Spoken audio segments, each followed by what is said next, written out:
அந்த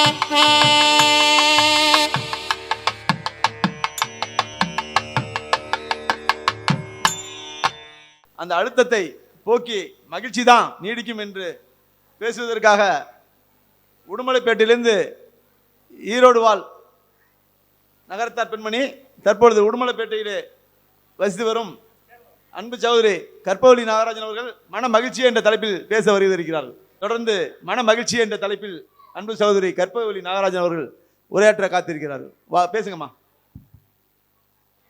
செழிப்பு மிக்க செட்டியார்களுக்கும் அன்பு மிக்க ஆட்சிமார்களுக்கும் மகத்தான முதியோர்களுக்கும் நட்பு மிக்க நடுவருக்கும் குதூகலமான குழந்தைகளுக்கும் மற்றவர்களுக்கு உதவி மன அழுத்தத்தில் இருக்கும் எதிரணியினருக்கும் உண்மையை உறக்க கூற வந்திருக்கும் எம்மணியினருக்கும் முத்தான முதற்கண் வணக்கத்தை கூறி எனது உரையை துவங்குகிறேன். சூப்பர் சூப்பர்மா.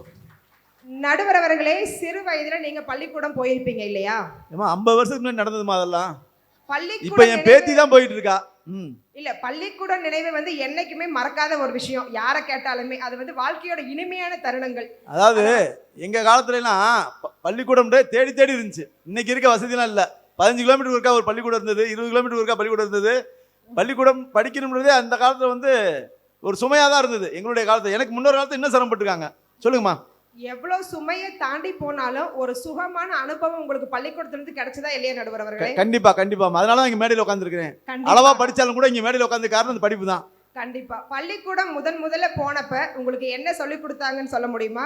முதல் எடுத்து ஆனா அம்மா தாமா சொல்லிருப்பாங்க. வேற என்ன சொன்னாங்க? கண்டிப்பா எல்லாத்துக்கும் அதை தான் சொல்லி கொடுத்துருப்பாங்க. உயிர் எழுத்துக்களுக்கு பிறகு என்ன சொல்லி கொடுத்தாங்கன்னு உங்களால சொல்ல முடியுமா? நீயே சொல்லிட்டா பெஸ்டா இருக்கும்னு நினைக்கிறேன். சொல்லுமா. என்ன ஞாபகப்படுத்தி பார்க்கணும், கொஞ்சம் லேட் ஆகும் எனக்கு. நடுவர் அவர்களே, நீங்க நிறைய படிக்கிறீங்கன்னு நினைக்கிறேன், அதனால மறந்துட்டீங்க. எல்லாத்துக்குமே தெரியும், உயிரெழுத்துக்களுக்கு பிறகு எல்லாத்துக்கும் சொல்லி கொடுக்கறது ஆத்திச்சூடி. ஆமாவா இல்லையா? ஆமா. ஆத்திச்சூடி படிச்சிருக்கீங்களா எல்லாரும்? ஆத்திச்சூடியோட முதல் வரி இப்ப நினைவுல வருதா நடுவர் அவர்களே? வருதுமா. சொல்ல முடியுமா? அறம் செய்ய விரும்புன்றதுதான் அதனுடைய தலைப்பு. அழுத்தி சொல்லுங்க. அறம் செய்ய விரும்பு. இன்னொரு தடவை சொல்லிருங்க. ஏமா இப்பயே சொல்ல சொன்னீங்கன்னா பின்னாடி சொல்லணுமேமா. நீ பேசுறது ஒரு மாதிரியா இருக்க. எதிர நீ மேல வருத்தப்பட்டு போறாங்க. நடுவர் அவர்களே, இந்த முதல் எழுத்த தமிழ்ல உயிரெழுத்துக்களுக்கு பிறகு நம்ம படிச்சது ஆத்திச்சூடி இல்லையா? ஆத்திச்சூடியோட முதல் வரி அறம் செய்ய விரும்பு. இந்த வரியோட அர்த்தத்தை புரியாம குருட்டு மனப்பாடம் பண்ணி பாஸ் பண்ணிட்டு வந்திருக்காங்கன்னு நினைக்கிறேன். அதனாலதான் பிறருக்கு உதவி செய்யறது மன அழுத்தம்னு பேச வந்திருக்காங்க. அந்த வரியோட அர்த்தத்தை, அந்த வரியை நாங்க வாழ்க்கை பாடமா எடுத்துக்கிட்டதுனாலதான் ஏன் அணியில இருக்கவங்களாம் மற்றவங்களுக்கு உதவி செய்யறது மன மகிழ்ச்சியை தருதுன்னு பேச வந்திருக்கும் நடுவர் அவர்களே. அதனாலதான் இது உடனே எதிரிலே தான் சுவாமிநாதன் சொல்லிடுவாரு, இதெல்லாம் 1500 வருடங்களுக்கு முன்னாடி சொன்னது அப்படின்னு சொல்லிட்டு. அவ்வை பாட்டி 1500 வருடங்களுக்கு முன்னாடி சொன்ன ஆத்திச்சூடி தான் நீங்க படிச்சது. உங்க காலத்துல நீங்க படிச்சது, என் காலத்துல நான் படிச்சது, என் பிள்ளையும் இன்னைக்கு படிச்சுட்டு இருக்கிற 1500 வருடங்களுக்கு அவ்வை பாட்டி முன்னாடி சொன்ன ஆத்திச்சூடி தான் நடுவர் அவர்களை இன்னைக்கு புத்தகத்துல எல்லாத்துக்கும் சொல்லி கொடுத்துட்டு இருக்காங்க. ஏன்னா அது வாழ்க்கை பாடமா இருக்கணும் அப்படிங்கிற கட்டாயத்தினால. பழைய விஷயங்கள் தாம பட்டயம் போட்ட மாதிரி நீடிச்சுக்கிட்டே இருக்கு. புதுசு வருது, மறைஞ்சிருது. பழசு மறையாம இருந்துட்டு இருக்கு. பழசையே மறந்துட்டு பேச வந்திருக்காங்களே நடுவர் அவர்களே இவங்கெல்லாம். நடுவர் அவர்களே, எங்க வீட்டுல பொதுவா டெய்லி ஒரு கீரைக்காரம்மா வருவாங்க, சரிங்களா? அந்த அம்மாட்ட கீரை நான் ரெகுலராக வாங்குவேன். அந்த அம்மா வருவாங்க, 10 ரூபா 20 ரூபா கீரைன்னு சொல்லுவாங்க. நான் வாங்கிட்டு உள்ளே போயிடுவேன். ஆனால் எங்கள் வீட்டுக்கு பக்கத்து வீட்டுக்காரம்மா அந்த கீரைக்காரம்மாட்ட 10 ரூபா கீரை வாங்குறதுக்கு 10 நிமிஷம் பேரம் பேசி வாங்குவாங்க. எனக்கு ஒரே சந்தேகம், இந்த அம்மா என்ன தான் பேரம் பேசுதுன்னு தெரியலையே, ஒரு நாள் நம்ம நின்று தான் பார்ப்போம் அப்படின்னு சொல்லிட்டு அந்த பக்கத்து வீட்டுக்காரம்மா கீரை வாங்கிட்டு இருக்கிறப்ப நின்று சைடில் ஓரமாக நின்று என்ன தான் பேரம் பேசுகிறாங்கிறத பார்த்தேன். அந்த அம்மா சொல்லுது, என்னம்மா கீரைக்கட்டு பெருசா இருக்குங்குது, கீரைக்கட்டு வாடி இருக்குங்குது, பூச்சியா இருக்குங்குது, புழுவா இருக்குங்குது, அப்படி இப்படி 10 நிமிஷம் பேரம் பேசி 10 ரூபா கீரையை 10 நிமிஷம் கழிச்சு அந்த அம்மா வாங்கினாங்க. அப்படி வாங்கிட்டு கீரைக்காரமாக்க அந்த கீரை கூடையே தூக்கி விட்டாங்க. தூக்கி விடுறப்ப அந்த கீரைக்காரமா கொஞ்சம் மயக்கமா வருதுன்னு சொல்லி கீழே உட்காந்துட்டாங்க. அப்ப அந்த வீட்டம்மா கேட்டாங்க, ஏம்மா காலையில் சாப்பிடாம வந்துட்டியா, அதனால மயக்கம் வந்துருச்சா அப்படின்னு சொல்லி கேட்டாங்க.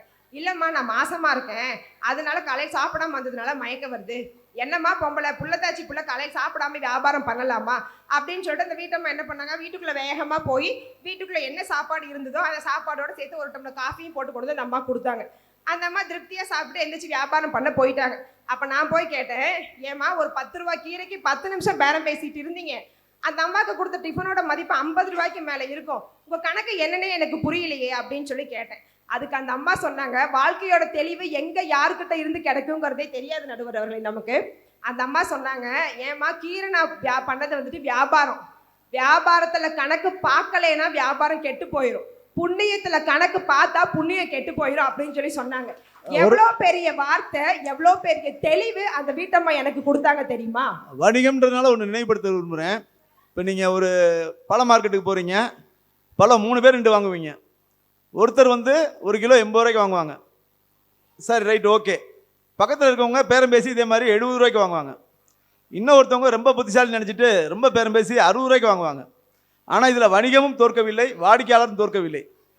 80 ரூபா கொடுத்து வாங்கினவருக்கு 8 பழம் நின்றுச்சுன்னா 70 ரூபா கொடுத்தவருக்கு 7 பழம் தான் நிற்கும், 60 ரூபா கொடுத்தவருக்கு 6 பழம் தான் நிற்கும். அதுதான் உண்மை. இங்கே வணிகமும் தோற்கவில்லை, வாடிக்கையாளரும் தோற்கவில்லை. அவங்களும் நிறைவு செய்கிறாங்க, இவங்களும் நிறைவு செய்கிறாங்க. ஆக அவங்க நினச்சிக்கிட்டாங்க நம்ம 20 ரூபா கம்மியாக வாங்கணும். கண்டிப்பாக கிடையவே கிடையாது. இது நீங்கள் கவனித்து பார்த்தீங்கன்னா தெரியும், இது எல்லா இடத்துலையும் நடக்கக்கூடிய விஷயம்தான். நன்றி. சொல்லுங்கம்மா. நடுவர்களே, இதுல நம்ம கவனிக்க வேண்டிய விஷயம் வந்துட்டு கணக்கு எங்க பார்க்கணுங்கிறது தான். உண்மைமா. சரிங்களா? இவங்கெல்லாம் வந்துட்டு உறவுகளுக்குள்ளேயும் நண்பர்களுக்குள்ளேயும் வியாபாரத்துல பார்க்க வேண்டிய கணக்கை பார்க்கறது தான் நடுவர் அவர்களே பிரச்சனை. எதிர்பார்த்து செய்யறதுக்கு பேர் உதவியா? எதிர்பார்த்து செய்யறதுக்கு பேர் வந்துட்டு வியாபாரம். அந்த எதிர்பார்ப்பு இவங்களுக்கெல்லாம் இருக்கிறதுனால தான் இவங்களுக்கு வந்துட்டு மன அழுத்தமும் ஏக்கமும் வருது நடுவர் அவர்களே. மேய்வழி நான் வந்துட்டு ரொம்ப அடிக்கிட்டு போனாங்க. நான் வந்து வருஷம் வருஷம் குப்பை பொறுக்க கூட்டிகிட்டு போகிறாங்க என்னையே. நானும் பொறுக்கினேன், என்னோட ஜூனியரும் பொறுக்க போகிறாங்க, என்னோட சீனியரும் பொறுக்குனாங்க.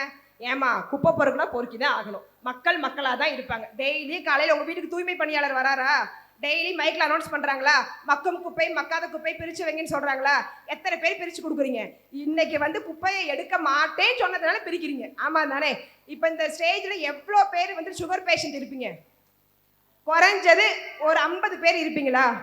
50 பேருக்கு டாக்டர் போறப்ப 40 கடந்துட்டாலே சுகர் வந்துருதுமா. இப்போ 40 தான் எல்லை கோடு. 40 தாண்டி டெஸ்ட் பண்ணாம இருப்பாங்க. டெஸ்ட் பண்ணா சுகர் வந்துரும். தயவுசெய்து டெஸ்ட் பண்ணாம போயிருங்க. இல்ல, மேய்வெளி மீனையோட அறியாமையை போக்குறதுக்காக சொல்லிட்டு இருக்கேன். 40 பேருக்கு கண்டிப்பா 40-50 பேருக்கு 40 வயசு வந்தாலே சுகர் வந்துருது. நீங்க டாக்டர் கிட்ட போறப்ப எல்லாம் சொல்றாரு, டாக்டர் ஸ்வீட் சாப்பிடாதீங்க, வாக்கிங் போங்க, காய்கறி அதிகமா எடுத்துக்கோங்கன்னு சொல்லி சொல்றாரா? இன்னைக்கு எத்தனை பேர் டாக்டர் சொன்னதை கேட்டு ஸ்வீட் சாப்பிடாம வந்தீங்க? காலையிலயும் நேத்து நைட்டும் அத பார்த்தோம் ஆசை வந்து சாப்பிடாம வந்தீங்க. ஸ்வீட்டை பார்த்தோம் ஆசை வந்துருதுமா. ஆசை வந்துருது. கூட ஒரு மாத்திரை போட்டுக்கலாம் நினைச்சிடுறாங்க. கண்டிப்பா. அதனால டாக்டர் கிட்ட அடுத்த தடவை போறப்ப சுகர் அதே மாதிரி இருக்கும், அதோட அதிகமா இருக்குமே தவிர சுகர் கம்மியாகிறதுக்கு வாய்ப்பு இல்லை.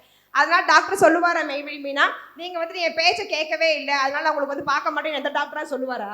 அது மக்களோட அறியாமையை போக்குறதுக்கு தான் சர்வீஸே பண்ண போறோம் நம்ம. அந்த இடத்துல எதிர்பார்த்து எதையும் போக முடியும். எந்த டாக்டரா சொல்லியிருக்காரு உங்களுக்கு ஸ்வீட் சாப்பிட்றதுனால உங்களுக்கு டாக்டர் வந்துட்டு சர்வீஸ் பண்ண மாட்டேன்னு சொல்லிப்பாரா? மக்களோட அறியாமை போக்குறதா மேய்வெளி மீனவர்களே பொதுநல சேவையோட முதல் நோக்கமே. சரியா? கற்பவழி அசோக் நிறைவு செய்தியை சொல்லுமாறு கேட்டுக்கொள்கின்றோம். சொல்லுங்க. டைம் முடிஞ்சிருது. ஒரு பெரிய முதலாளி ஒருத்தர் இருந்தாரு. அவர் வந்து தன்னோட நண்பர்கிட்ட வந்து சொல்லிட்டு இருந்தாரு, ஏப்பா எனக்கு வந்து நான் ஊட்டியில் 300 ஏக்கர் வாங்கி போட்டிருக்கேன், கொடைக்கானல்ல 200 ஏக்கர் வாங்கி போட்டிருக்கேன், கோயம்புத்தூர்ல 100 ஏக்கர் வாங்கி போட்டிருக்கேன்னு சொல்லி சொன்னாரு. அப்ப பூமி அமைதியா இருந்த பூமி அவரை பார்த்து கேட்டுச்சான், டேய் உங்க தாத்தனையும் நான் தான் வாங்கி போட்டேன், உங்க அப்பனையும் நான் தான் வாங்கி போட்டேன், உன்னையும் நான் தான் வாங்கி போட போறேன்னு சொல்லி சொன்னுச்சான் பூமி. நேற்று வாட்ஸ்அப்ல ஒரு செய்தி எல்லாரும் பார்த்துட்டு நினைக்கிறேன். அதாவது அசையும் பொருளும் அசையா பொருளும் உடல் அசையும் வருமே நமக்கு சொந்தம் அப்படின்னு நேற்று தான் வாட்ஸ்அப்ல வந்துட்டு இருந்தது. நீங்க சொல்றது அதுதான். இதுதான் நடுவர்களே மேய்வெளி மீனா சொன்னாங்க. அவங்க அப்பா வந்து சமூக சேவை செஞ்சதுனால தொற்று ஏற்பட்டு அவங்க அப்பா இறந்து போயிட்டாங்கன்னு சொல்லி. அவங்க விதி வலியதா என்று தெரியவில்லை. செஞ்ச புண்ணியம் இன்னைக்கு அவங்களுக்கு இருக்குதா இல்லையா? இருக்கு கண்டிப்பா இருக்கு. நடுவர்களே, நம்ம இருந்தும் இல்லாத போய் சேர்த்து வைக்கிற, நம்ம குழந்தைங்களுக்கு சேர்த்து வைக்கிற சொத்து. அவருடைய ஒரு கனவு இன்று நிறைவேறியிருக்கிறது, மற்ற கனவுகளும் வெகு விரைவில் நிறைவேறும். கண்டிப்பா. எவ்வளோ பெரிய மனிதனாவே இருக்கட்டுங்க, எவ்வளோ ஏழையாவே இருக்கட்டும், அம்பானியிலிருந்து அடித்தள மனிதன் வரைக்கும் யாராவது சொல்ல முடியுமா எனக்கு வந்துட்டு யாரோட உதவியும் இல்லாம என்னால வாழ்க்கையை வாழ முடியும்னு சொல்லி யாராவது சொல்ல முடியுமா? கண்டிப்பா சொல்ல முடியாது நடுவர்களே. மனித இனமே ஒருத்தர் சார்ந்து தான் வாழ முடியும். காலையில எந்திரிச்சிலிருந்து சிந்திச்சு பாருங்க, தூய்மை பணியாளர் இருந்து காவலர், மருத்துவர், சலவை தொழிலாளின்னு நம்ம வாழ்க்கையில வந்துட்டு அன்றாட வாழ்க்கையில பல பேரோட உதவி வந்து கண்டிப்பா தேவைப்படும். இவங்க எல்லாத்துக்கும் மேல ஹீரோ ஒருத்தர் இருக்காரு. நாட்டு எல்லையில் நாடு காக்க நாடி சென்று, எப்படி நாட்டெல்லையில் நாடு காக்க நாடி சென்று இருக்கும் அங்க இருக்க ராணுவ வீரன் சொல்றான், இமயத்தில் நாங்கள் நிற்பதால் எங்கள் இமைகள் இமைப்பதில்லை. இமயத்தில் நாங்கள் நிற்பதால் எங்கள் இமைகள் இமைப்பதில்லை. இதயத்தில் இந்தியா இருப்பதால் எங்கள் சுவாசத்தில் சுயநலம் இல்லை. இதயத்தில் இந்தியா இருப்பதால் எங்கள் சுவாசத்தில் சுயநலம் இல்லைன்னு ராணுவ வீரன் அங்க நிக்கிறதுனால தான் இன்னைக்கு நம்ம ஜாலியா இங்க உட்கார்ந்து சுதந்திரமா சுவாச காற்ற சுவாசிச்சுட்டு இருக்கோங்கிறத மறந்துட்டு பேசுறீங்க. கண்டிப்பா இந்த மாதிரி ஆட்கள்லாம் சுயநலமா யோசிச்சாங்கன்னா இன்னைக்கு நம்மளால நடமாட முடியுமா? நம்மளோட வாழ்க்கையில இதெல்லாம் யோசிக்க மாட்டேங்கிறீங்க நடுவர் அவர்களே. நன்றிமா. அடுத்ததா அழகப்ப செட்டியார் பத்தி எல்லாரும் கேள்விப்பட்டிருப்போம். எல்லாரும் செட்டியாருங்கிறதுனால இதை சொல்றேன். அழகப்ப செட்டியார் வந்துட்டு கல்வி பணிக்காக 1 ஏக்கர் 2 ஏக்கர் இல்லைங்க, 300 ஏக்கர் நிலத்தை கொடுத்துருக்காரு. 300 ஏக்கர் நிலம் கொடுத்தது இல்லாம அவர் வந்துட்டு தன்னோட குடியிருந்த வீட்டையும் கூட கொடுத்துருக்காரு கல்வி பணிக்காக. அதனாலதான் அழகப்ப செட்டியார் சொன்னாங்க, கோடி கொடை கொடுத்தா குடியிருந்த வீடும் கொடுத்தார்னு. இங்க இருக்க ஒவ்வொருத்தரும் அழகப்ப செட்டியாரோட வாரிசுங்க. செட்டியாரோட ரத்தத்துல கலந்தது, ஆட்சிமார்களோட ரத்தத்தை கலந்தது தானம் தர்மம் அப்படிங்கிறது.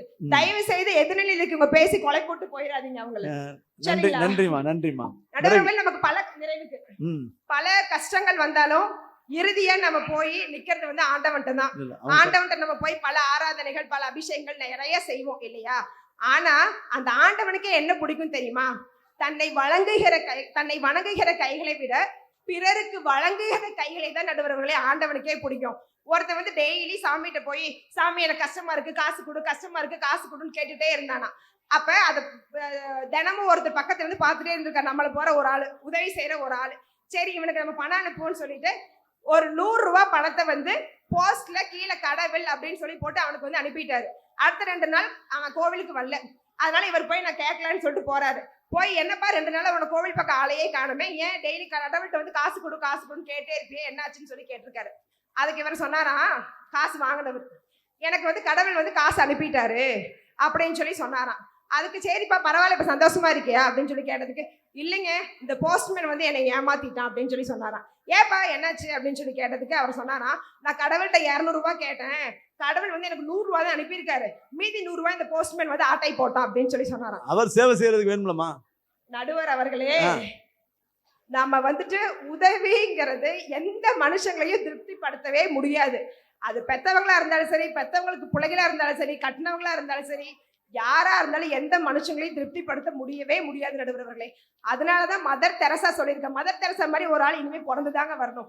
மதர் தெரசா சொல்லியிருக்காங்க, மக்கள் உங்களை தூற்றுவார்கள், ஏளனமாக பேசுவார்கள், விசுவாசமின்றி இருப்பார்கள், நேரம் அதிகமாகிக் கொண்டிருக்கிறது, இருந்தாலும் பரவாயில்லை அன்பு காட்டும் மதர் தெரசா சொல்லியிருக்காங்க. இதையேதான் நானும் சொல்றேன் நடுவர்களே. ஆரம்பிச்சதுக்கே மறுபடியும் வரேன், அறம் செய்ய விரும்பு. மற்றவங்களுக்கு உதவி செய்யறது எனக்கு திருப்தியும் எனக்கு சந்தோஷத்தையும் கொடுக்கறவங்க மட்டும்தான் பொதுநல சேவைக்கே வர முடியும். அவங்க அதை சொல்லிட்டாங்க இவங்க இதை சொல்லிட்டாங்கன்னு சொல்லி மற்றவங்க பேச்சுக்கெல்லாம் நீங்க வந்து ரெஸ்பான்ஸ் பண்ணீங்க அப்படின்னா கண்டிப்பா பொதுநல சேவையே இருக்காது. அது மற்றவர்களுக்கு உதவுவது கண்டிப்பாக மன மகிழ்ச்சியை தான் தரும். அது உங்களுடைய மன மகிழ்ச்சிக்காக பண்ண வேண்டுமே தவிர மற்றவர்களின் மன மகிழ்ச்சிக்காக பண்ணினால் கண்டிப்பாக முடியாது என்று கூறி நல்லதொரு வாய்ப்புக்கு நன்றி பாராட்டி, நேற்றைய பொழுது அனுபவம், இன்றைய பொழுது நிச்சயம், நாளைய பொழுது நம்பிக்கை. நம்பிக்கையுடன் வாழுங்கள், உதவிக்கரங்கள் நீண்டு கொண்டேதான் செல்லும் என்று கூறி நல்லதொரு வாய்ப்புக்கு நன்றி பாராட்டி அமர்கிறேன். நன்றி, வணக்கம். சிறப்பு.